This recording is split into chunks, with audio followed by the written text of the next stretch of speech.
Line express cargo நம்பகமான cargo. இதோ நீங்களும் தொடர்பு கொண்டு உங்களுடைய கார்கோ பொருட்களை அனுப்பலாம். 90 93 61 67 தொடர்புக்கான இலக்கம் 66 16 84 14. இன்னொரு இலக்கம் 55 17 27 47. அதே போல் இன்னுமொரு இலக்கம் 50 53 79 39. இன்னுமொரு இலக்கம் 99 69 84 94.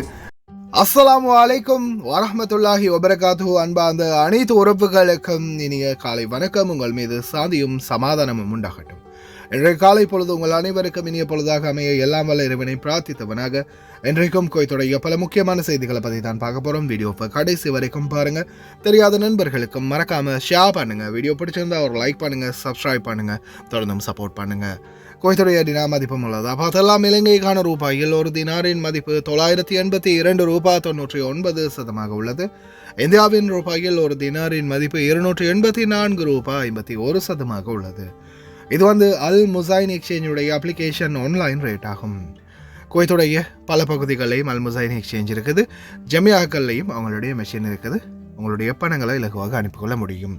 குவைத்துடைய பல எக்ஸ்சேஞ்சுகளையுமே அக்கௌண்ட் நம்பரை மறைச்சிடுறாங்க. இதை பற்றியும் உங்களுக்கு தொடர்ந்துமே தெரிய தரது. நீங்கள் ஏதாவது ஒரு புதிய எக்ஸ்சேஞ்சுக்கு பழைய பற்றுச்சீட்டோட போகிறீங்களா தான் நிச்சயமாக அதில் அக்கௌண்ட் நம்பர் சரியாக இருக்கா அப்படின்றத செக் பண்ணிக்கோங்க. அப்படி இல்லாத பட்சத்தில் எழுதிட்டு போனாலும் பிழை இல்லாத அக்கௌண்ட் நம்பர் எழுதிட்டு போங்க. ஏதாவது ஒரு நம்பர் பிழைத்தாலும் கூட உங்களுடைய பணம் நாட்டுக்கு போய் சேராது. அந்த பணத்தை திரும்ப பெறணுமா இருந்தாலும் ரொம்ப நாட்களாகும், மறுபடியும் கட்டணம் செலுத்த வரும்.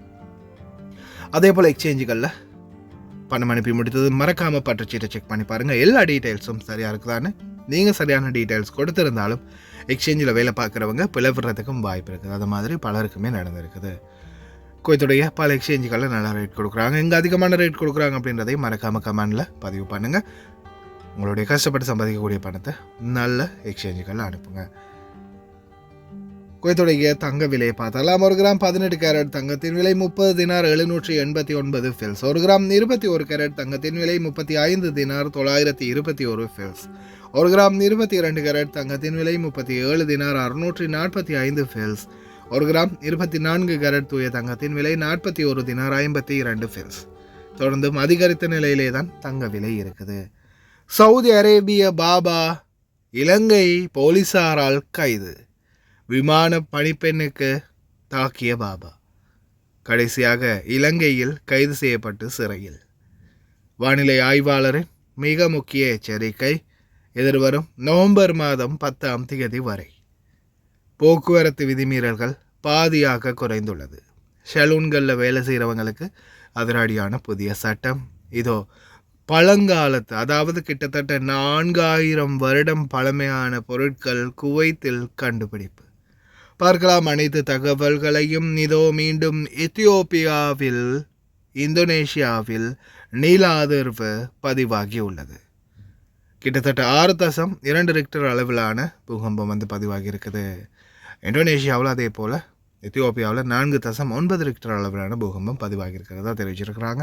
அதே போல் வானிலை ஆய்வாளர் இசா அல் ரமதான் மழை இல்லை, எதிர்வரும் நவம்பர் 10ஆம் தேதி வரை மழை வருவதற்கான வாய்ப்புகள் இல்லை அப்படின்னு தெரிவிச்சிருக்காங்க. அதே மாதிரி பகலில் வெயில் மற்றும் வெப்பமான வானிலையும், காலையிலும் இரவு நேரத்திலும் மிதமான வெப்பநிலையும் குறைந்த வானிலையுமாக இருக்கும் அப்படின்னு தெரிவிச்சிருக்காங்க. பொதுவாக மழை வர வேண்டிய காலம் இது, ஆனாலும் இன்னும் வரவில்லை அப்படின்றதையும் கவலையோடு தெரிவிச்சிருக்கிறாங்க.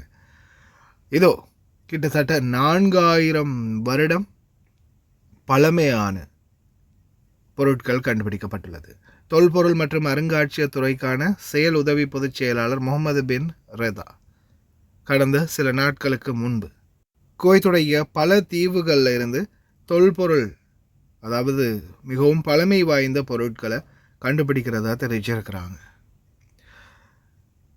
28 வயது உடைய சவுதி அரேபியாவின் ரியாத்தில் இருந்து வந்த ஸ்ரீலங்கன் ஏர்லைன்ஸ் விமானத்தில் 2 விமான பணிப்பெண்களை தாக்கிய சவுதி அரேபிய நாட்டவர் இலங்கையில் வைத்து கைது செய்யப்பட்டுள்ளார். 26ஆம் தேதி அன்று காலை 6:32 மணிக்கு பண்டார்நாயக்க சர்வதேச விமான நிலையத்திற்கு வந்தடைந்த UL 266 விமானத்தில் இந்த சம்பவம் நிகழ்ந்துள்ளது. மலேசியாவுக்கு சென்று கொண்டிருந்த பயணி விமானம் தரையிறங்க தயாராகி கொண்டிருந்த போது கழிப்பறைக்கு செல்ல முயன்றதாக கூறப்படுகிறது. அந்த நேரத்தில் அனைத்து பயணிகளும் தங்கள் இருக்கை பெல்ட்களை போட வேண்டும் என்பதுதான் விமான ரூல்ஸ். விமான பணிப்பெண்கள் விமானிக்கு தகவல் தெரிவித்ததும் விமான நிலைய போலீசார் தயார் நிலையில் இருந்தனர். விமானம் தரையிறங்கியதும் சம்பந்தப்பட்ட நபர் உடனடியாக கைது செய்யப்பட்டுள்ளார். இந்த சம்பவம் மிகவும் பரபரப்பான சூழலை ஏற்படுத்தியுள்ளது. கட்டுநாயக விமான நிலைய காவல்துறையினரும் கட்டுநாயக விமான நிலைய சுற்றுலா காவல்துறையினரும் இணைந்து இந்த விவகாரத்தை விசாரித்து வருகின்றனர். இந்த சம்பவம் இலங்கை வான்வெளியில் நடந்ததால் சவுதி நாட்டவர் 27ஆம் தேதியான இன்று கொழும்பு நீதவான் நீதிமன்ற எண் 1 ஆஜர்படுத்தப்பட உள்ளார் என்றும் தெரிவிக்கப்பட்டுள்ளது. திமிருக்கு ஒரு அளவு வேணாமா? சரி, விமானம் இறங்க போகுது, லேண்டிங் ஆக போகுது. அந்த நேரத்தில் சீட் பெல்ட்டை கழட்டிட்டு விமானத்துக்குள்ளே நடந்தால் என்ன ஆகும்? அப்படியே மூஞ்சி முகரையெல்லாம் பேந்து போகிறதுக்கு உருண்டு பிறண்டு போய் விழுவார் கீழே. அதனால தான் அவங்க சொல்லியிருக்காங்க விமானம் லேண்ட் ஆக போகுது, தரையிறங்க போகுது, கொஞ்சம் பொறுமையாக இருங்க. தரை இறங்கினது நீங்கள் தாராளமாக பாத்ரூம் போங்க. யார்ரா நீங்கள், யார்ரா நான் சவுதிடா அப்படின்னு சொல்லி விமான பணிப்பெண்கள் 2 பேரையும் தாக்கியிருக்காரு. அதுக்கப்புறமா தூக்கி உள்ளே வச்சுட்டாங்க. இன்றைக்கி கொழும்பு நீதவான் நீதிமன்றத்தில் ஆஜர் பண்ண போகிறாங்க. அப்படியே வெளிக்கடை ஜெயிலில் ஒரு 2-3 நாளைக்கு உள்ளே போட்டு எடுத்தால் கொழுப்பு கொஞ்சம் குறையலாம். பார்ப்போம் என்ன செய்ய போகிறாங்கன்னு. கடைசியில் வீட்டு பணிப்பெண்களை தாக்கி முடிஞ்சு விமான பணிப்பெண்களையும் தாக்க ஆரம்பிச்சிட்டிங்களாப்பா அரபிகளே, இதெல்லாம் ஓவராக தெரியலை அப்படின்ற மாதிரி தான் இருக்குது இல்லையா? பார்க்கலாம் இன்றைய நீதிமன்ற தீர்ப்பு என்ன மாதிரி வெளியாகுது அப்படின்னு.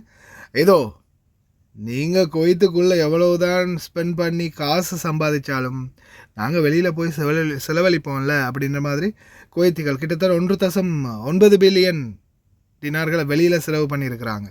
ஆனால் லாபம்னு வந்தது வெறும் 317.9 பில்லியன் தான், மில்லியன் தான். அதே போல் குவைத்துடைய விமான நிலையம் வெகு வேகமாகவே தயாராகி வருது. அதே போல் பன்னாட்டு விமான நிலையங்களைப் போல் இதுவும் மிகவும் ஈர்ப்புடையதாக இருக்கும் அப்படின்னு தெரிவிச்சிருக்கிறாங்க. சலூன், பியூட்டி சலூன்களில் வேலை பார்க்கக்கூடியவங்களுக்கு அதிரடியான சட்டம். இப்போ ரீசெண்டாக பார்த்திங்கன்னா பல இடங்கள்லையும் சரௌண்ட் பண்ணி ஃபுல்லாகவே சோதனை நடத்தியதில் நிறைய மசாஜ் சலூன்கள், பியூட்டி சலூன்கள் இல்லீகலாக நடத்தப்பட்டது கண்டுபிடிக்கப்பட்டுள்ளது. அதற்கு அடுத்ததாக தான் சுகாதார அமைச்சகம் பல இன்ஸ்ட்ரக்ஷனை கொண்டு வந்திருக்கிறாங்க.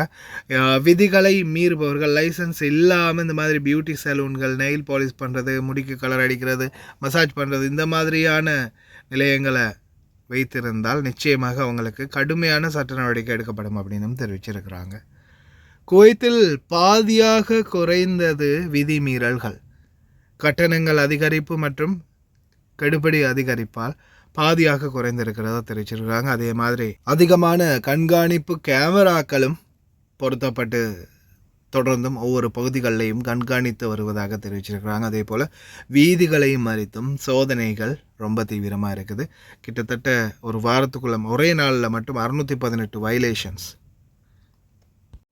طبعا نحب نذكر اخواننا قادة المركبات ان عند الاشارات المروريه الحمراء من غرفه التحكم المركزي من اخوانكم وزملائنا في الاداره العامه للمرور يصدون هذه المخالفات في يعني استخدام هواتف النقاله باليد اثناء التوقف عند الاشاره المروريه الحمراء، كذلك جلوس الاطفال في المقاعد الاماميه دون السن من 10 سنوات وعدم تثبيتهم في المقاعد الخلفيه. طبعا هذه بشكل مخالفه مروريه. وايضا اخواننا قادة المركبات بالمرافق اللي جنب السائق تكون يعني ضروري وواجب بربط حزام الامان وايضا الانتباه اثناء القياده. طبعا ننصح اخواننا قادين المركبات باستخدامهم لهواتف النقاله قبل يعني قصدهم الانتقال من مقر يعني اقامته الى مشوار من السلامه، بعدم استخدام الهاتف النقال باليد اثناء القياده، وذلك لضمان سلام الجميع وايضا عدم وقوع حوادث، وايضا نتمنى من الجميع الانتباه اثناء القياده.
ஹாய் காய்ஸ், இன்னைக்கு நாங்கள் எங்கே வந்திருக்கிறோம் தாத்தா? எங்கே வந்திருக்கிறோம் நாங்கள் இன்னைக்கு?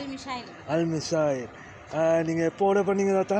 நான் இன்றைக்கி ஈவினிங் தான் ஆர்டர் பண்ணேன். இந்த கோடை ஆர்டர் பண்ணீங்க? எனக்கு எமர்ஜென்சியாக இந்த சாமானம் கொஞ்சம் எனக்கு வேணுமென்றதுக்காக வேண்டி இதனால் வந்து எனக்கு அவசரமாக இப்போ நைட்டு 10:15 எங்கேயும் ஆகுது. ஸோ அவர் எனக்கு அவசரம் அப்படின்றதுக்காக வேண்டி அவர் எனக்கு பணம் தந்தார். ஸோ இவங்களோட சேவையை பற்றி நீங்கள் எதுவும் கவலைப்பட வேண்டிய அவசியம் கிடையாது. அவங்க சொன்ன டைமுக்கு எங்களுக்கு எமர்ஜென்சியாக தேவைன்னு சொன்னால் அந்த டைமுக்கு அவங்க எல்லா சாமானத்தையும் கொண்டு வந்து எங்கள்கிட்ட ஒப்படைச்சிடுவாங்க. ஸோ கைஸ், நீங்களாக இருந்தாலும் தாராளமாக எந்த ஒரு பயமும் இல்லாமல் இவங்களோட கார்கோவாக இருக்கட்டும், கார்கோவும் இவங்க செய்கிறாங்க. ஸோ ஜெமியாவும் இவங்கக்கிட்ட இருக்குது, காகில் குக் சிட்டியும் ஒன்றும் இருக்குது. சாமானமும் நீங்கள் ஆர்டர் பண்ணலாம் தைரியமாக, எந்த ஒரு இதுவும் எதிர்பார்க்காம அவங்க சமூக சேவையை செஞ்சு முடிப்பாங்க. தேங்க்யூ ஸோ மச் தாத்தா, தேங்க்யூ. இந்த தாத்தாட ஆர்டர் வந்து இதுதான். நீங்களும் ஒரு 20 கேடிக்கு மேலே ஆர்டர் பண்ணிங்கன்னா நீங்கள் எங்கே இருந்தாலும் பிரச்சனை இல்லை, உங்களோட வீட்டுக்கே வந்து டெலிவரி பண்ணி தருவோம். இன்ஷால்லா இன்னொரு வீடியோவில் சந்திப்போம். தேங்க்யூ, பாய். ஹாய் ஃப்ரெண்ட்ஸ், எப்படி இருக்கிறீங்க? நல்லா இருக்கிறீங்களா? இதோ உங்களுக்கு இன்னும் ஒரு சூப்பரான ஆஃபர் கொண்டாந்துருக்கிறோம். 4 பீஸ் வெறும் 7 தினார். அதாவது குவாலிட்டியான நல்ல ஸ்பேஸ் இருக்கக்கூடிய மாதிரி, நல்ல இடவசதியே இருக்கக்கூடிய மாதிரி 2 ஹேண்ட்பேக்கும் அதே மாதிரியே 2 பர்ஸும் வந்து உங்களுக்கு வெறும் 7 தினாருக்கு குவைத்தில் எங்கே இருந்தாலும் ஃப்ரீ டெலிவரி பண்ணி தருவோம். 90 97 00 82க்கு அழைப்பு விடுங்க.